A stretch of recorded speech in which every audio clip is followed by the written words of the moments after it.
Ahora vamos a ver las características de la variación de entalpía, que era la cantidad de calor que se absorbe o libera durante una reacción química. Una de las características es que la entalpía es una propiedad extensiva.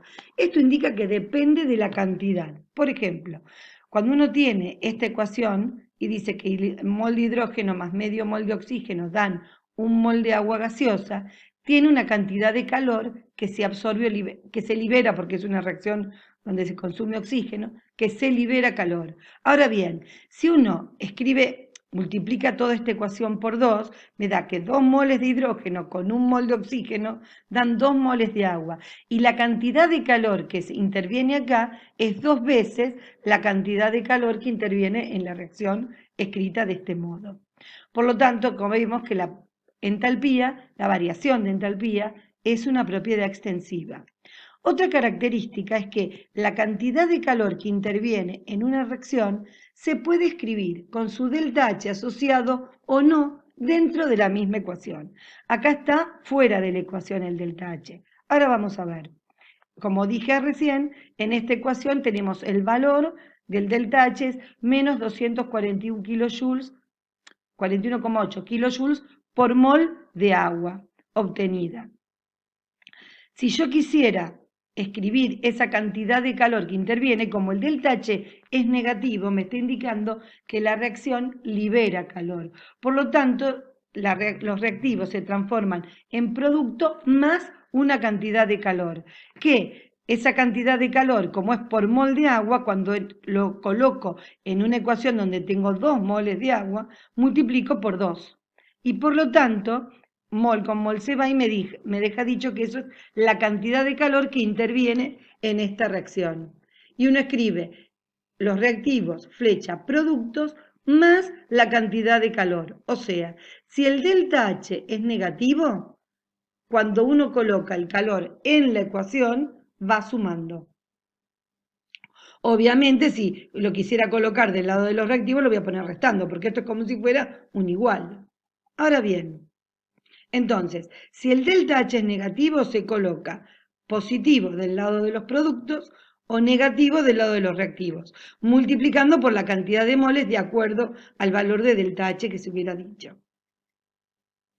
Si en cambio tenemos esta reacción en donde el óxido de mercurio sólido se transforma en mercurio líquido y oxígeno, el delta H es positivo. Esto quiere decir que para que esto ocurra necesita calor. Por lo tanto, uno puede decir, bueno, para que no sabe qué es la cantidad de calor por mol de óxido de mercurio. Entonces multiplico por 2 porque en la ecuación está por 2 y entonces digo 2 moles por 21,56 kilocalorías por mol me da la cantidad de calor que se necesita. Y entonces uno escribe el calor más el reactivo me da los productos. Entonces, si el delta H es mayor que 0, el calor dentro de la ecuación se ubica positivo del lado de los reactivos o negativo del lado de los productos. Otra característica es lo siguiente. El delta H para una reacción directa, o sea, en donde los reactivos dan producto, es igual a la cantidad de calor que se libera o que se absorbe, depende del caso, para la reacción inversa. O sea, si hidrógeno más medio mol de oxígeno da un mol de agua y tiene un delta H1, el agua gaseosa se transforma en hidrógeno y medio mol de oxígeno y tiene un delta H que es igual al valor del delta H1, pero con signo contrario. O sea que si en un sentido es exotérmica, en el sentido contrario es endotérmica. O si en un sentido es endotérmica, en el sentido contrario es exotérmica. Esta es la ley de Lavoisier-Laplace. Y también podemos decir que el delta H de una reacción depende del estado en que se encuentran reactivos y productos. Por eso hay que aclararlo. Por ejemplo, 2 moles de hidrógeno gaseoso con 1 mol de oxígeno gaseoso dan 2 moles de agua gaseoso. Y eso tiene un delta H. Ahora, si yo coloco 2 moles de hidrógeno gaseoso para formar se combina con 1 mol de oxígeno gaseoso para dar 2 moles de agua líquida, este delta H es distinto que el anterior, porque se formaron productos en distinto estado de agregación. Por ese motivo, en las ecuaciones termoquímicas hay que indicar el estado de agregación de reactivos y productos. Y el último es la ley de Hess, que me dice que cuando los reactivos se transforman en productos, el cambio de entalpía es el mismo si la reacción ocurre en un paso o en una serie de pasos. Y ahora lo vamos a analizar.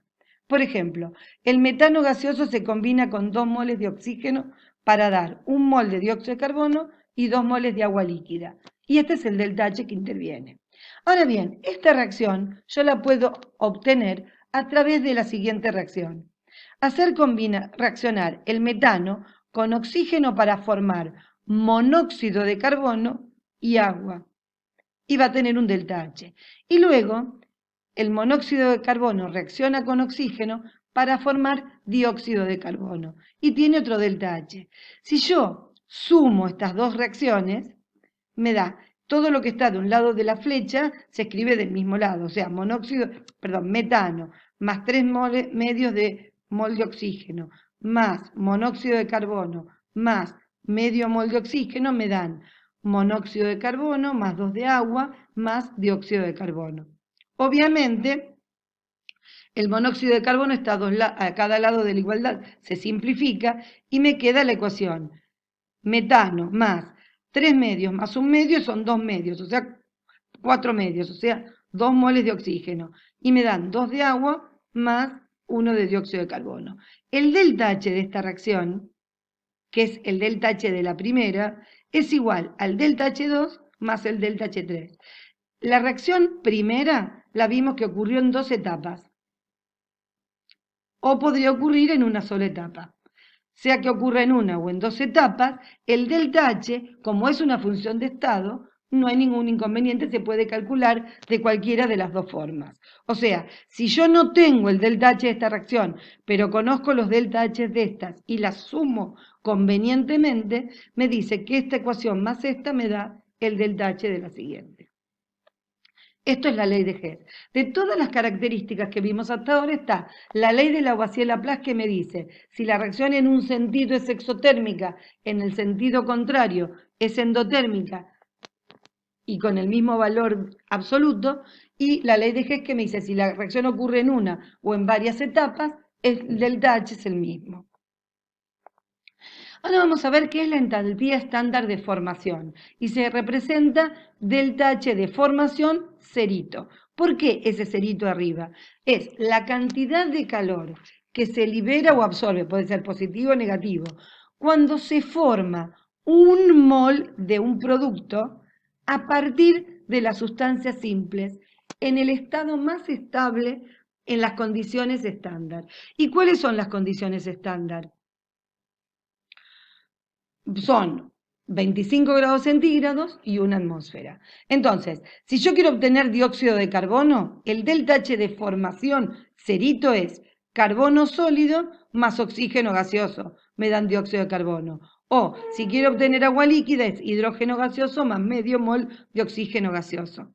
¿Tá? Y este es el valor del delta H de formación, que está en tablas, por eso se llama cerito, porque está tabulado. Ahora bien, la entalpía estándar de formación de una sustancia simple es cero, siempre. ¿Sí? Por ejemplo, la del oxígeno o por ejemplo la del carbono. Pero si el oxígeno se encuentra como ozono, ozono no es la forma más estable del oxígeno, por lo tanto no es cero, ni tampoco para el carbono la versión en diamante. El diamante son átomos de carbono unidos de una forma diferente en el espacio. Y entonces va a tener un delta H de formación distinto de cero, porque no es la más estable del carbono. Entonces puede haber un ejercicio que me pidan. Calcule las ecuaciones de formación de las sustancias siguientes sabiendo sus delta H. Si yo pido para el agua, digo, bueno, quiero formar agua líquida. Bueno, yo sé que voy a poner hidrógeno más oxígeno. Si quiero formar dióxido de carbono, voy a poner carbono más oxígeno, pero carbono sólido en el estado más sencillo, que es cero.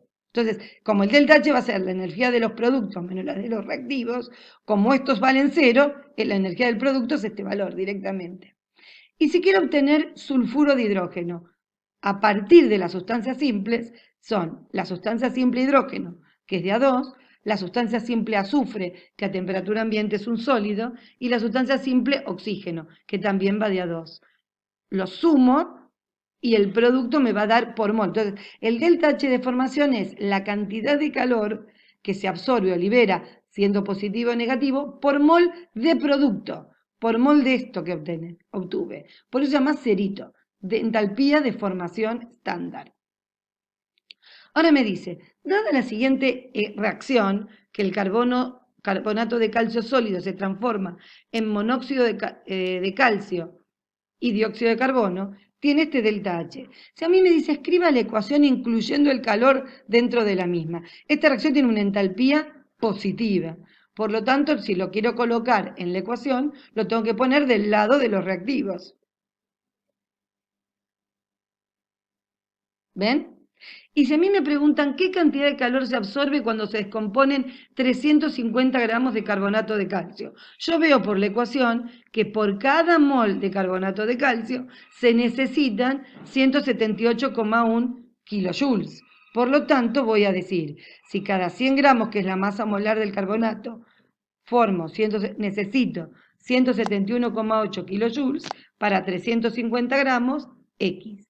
Y si me preguntan cuántas moléculas de dióxido de carbono se forman cuando se absorben esta cantidad de calorías, yo sé que, según la ecuación, cuando se forma un mol de dióxido de carbono, se forman 6,02 por estas 23 moléculas. Puedo pasar el dato de kilocalorías a joules, y digo, una kilocaloría, 4,2 kilojoules, 250 kilocalorías, ¿cuánto? Y después digo, esta cantidad de calor, que es la que tengo en la ecuación, produce 6,02 por 10 a la 23 moléculas. 1050 kilojoules, ¿cuánto? Como ven, se trata como un problema de estequiometría común, porque la variación de entalpía es una propiedad extensiva. ¿Está claro? Hay que saber bien si es positivo. O sea, cuando hago los cálculos acá en las reglas de 3, mido el valor absoluto. El positivo o negativo me está indicando si la reacción es exotérmica o endotérmica. ¿Está? Bueno, acá tenemos los calores de algunos, o sea, existe, si la reacción es de neutralización se llama el delta H de neutralización. Si la reacción es de ionización, que se forman iones, es el delta H de ionización. Si pasa de sólido a líquido es el delta H de fusión. Si pasa de líquido a gaseoso, el delta H de vaporización. Y si es una reacción cualquiera, es el delta H de la reacción. Entonces, como dijimos antes, la entalpía estándar de reacción, que es el cerito, es la entalpía de una reacción cualquiera a 25 grados y una atmósfera. Por eso es cerito. ¿Y cómo hago para calcular ese delta H? Es, dada una ecuación, A, B, C y D en color, es el número de moles para balancearla. Y entonces el delta H de la reacción es igual a el número de moles por el delta H de formación de C más D por el número de moles de D, que es el número de moles de D, por el delta H de formación de D, menos la cantidad de moles de A por el delta H de formación de A y la cantidad de moles de B por el delta H de formación de B. O sea que en general lo escribo así. En el caso de esta reacción teníamos el delta H de esta reacción de formación, el delta H de esta reacción estándar es el delta H de formación del carbonato de calcio por 1 porque hay un mol, más el delta H de formación del dióxido de carbono por 1 porque hay un mol, menos el delta H de formación de carbonato de calcio por 1 porque hay un mol. Y entonces ese es el valor del delta H. Ahora vamos a hacer un problema. Dice, calcula la entalpía estándar de formación del disulfuro de carbono a partir de las siguientes reacciones. O sea, vamos a aplicar la ley de Hess. La formación del disulfuro de carbono es a partir de las sustancias simples, carbono y azufre. Podríamos no haber puesto grafito y rómbico, con poner carbono sólido y azufre sólido es lo mismo. Entonces, primero hay que escribir la ecuación de formación del disulfuro de carbono. Y ahora hay que ver cómo se suman estas ecuaciones tal que me dé esta. Entonces, primero, escribo. Yo quiero obtener carbono grafito del lado de los reactivos. ¿En cuál de estas tres ecuaciones está el carbono grafito? En la primera. Entonces le escribo tal cual está. Perdón, la flecha está en el medio, ¿no? el carbono grafito está del lado de los reactivos y este es el delta H. Ahora bien, voy a fijarme donde tengo el azufre rómbico. Está también del lado de los reactivos. Entonces escribo la ecuación con el azufre rómbico del lado de los reactivos. Pero ahora quiero obtener el disulfuro de carbono. Y en la ecuación que tengo el disulfuro de carbono está del lado de los reactivos. Entonces lo tengo que dar vuelta, ¿ven? Para que esté del otro lado. Y si esta reacción tenía un delta H que era menos 1072 kilojoules, lo tengo que multiplicar, tengo que cambiarle el signo.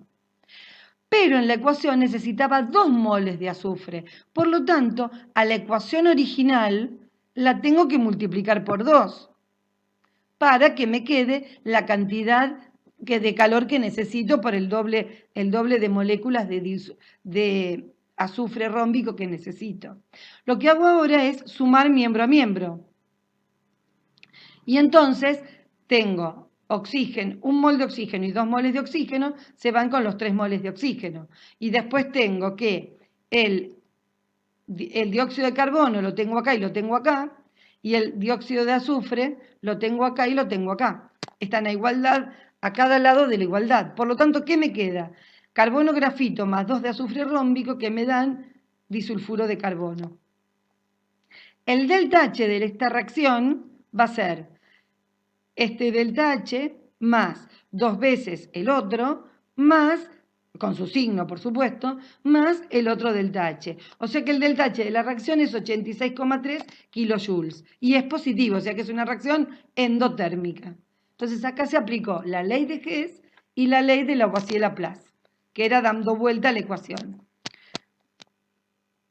En otro ejemplo vamos a calcular el delta H de la reacción de combustión del propano, sabiendo que la formación del propano es esta, la formación del dióxido de carbono y la formación del agua líquida. Entonces, yo sé que voy a escribir el propano del lado de los reactivos. Escribo la ecuación que tiene el propano, dada vuelta, ¿sí? Y como la uso por mol de propano, o sea, yo hice toda la cuenta por 1 mol, me dio 103,8 kilojoules. Después tengo que tener dióxido de carbono del lado de los productos. Por lo tanto, la escribo tal cual está, pero la multiplico por 3 porque necesito 3 moles. Entonces, el delta H2 va a ser el delta H de formación del dióxido de carbono por 3 moles. Y necesito agua líquida del lado de los productos, tal cual está esta ecuación, pero multiplicada por 4. Entonces, multiplico por 4 la ecuación.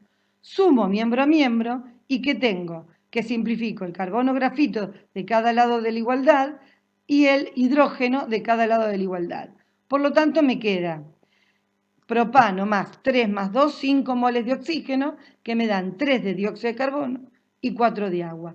Y el delta H de esta reacción va a ser este más este con su signo, más este con su signo. Ese es el delta H de combustión. Como es por cada mol de propano, es directamente ese mismo valor. Ahora vamos a hacer otro ejercicio. Perdón, este mismo ejercicio anterior lo vamos a hacer calculándolo con los delta H como era aplicando la formulita. Que el delta H de una reacción es igual a la suma de los delta H de formación de los productos multiplicado por sus moles menos los delta H de formación de los reactivos multiplicado por sus moles. Entonces, si esta era mi ecuación, el delta H va a ser 3 veces el del dióxido de carbono más 4 veces el del agua, menos el del propano, más 5 por el del oxígeno. Como el oxígeno es una sustancia simple, vale 0. Por lo tanto, me da el mismo valor. Si le quiero calcular el delta H de vaporización del agua, a partir de estas dos ecuaciones, ¿cuál es la ecuación de vaporización? Agua líquida que me da agua gaseosa. Por lo tanto, tengo que escribir el agua líquida del lado de los reactivos. La escribo dada vuelta. Y el agua gaseosa del lado de los productos. Sumo miembro a miembro y entonces, ¿qué me queda? Agua líquida que me da agua gaseosa. Y el delta H es este delta H más este delta H. Como es la del agua líquida cambiada de signo, me queda el valor. ¿Está? Y esa es la cantidad de calor que se necesita para pasar de agua líquida a agua gaseosa. Y ahora vamos a ver qué es el calor de combustión. Como antes estaba el calor de formación, es la cantidad de calor que se absorbe o libera cuando se forma un mol de producto a partir de las sustancias simples. El delta H de combustión es la cantidad de calor que se libera. En la combustión siempre se libera, siempre es exotérmica. Cuando reacciona con oxígeno, un mol de cualquier sustancia. ¿Sí? ¿Y qué es el poder calorífico? Es la cantidad de calor liberado no por mol de sustancia, sino por unidad de volumen de esa sustancia si es gaseosa o unidad de masa si esa sustancia es líquida. Y ahí define cuál es cada uno.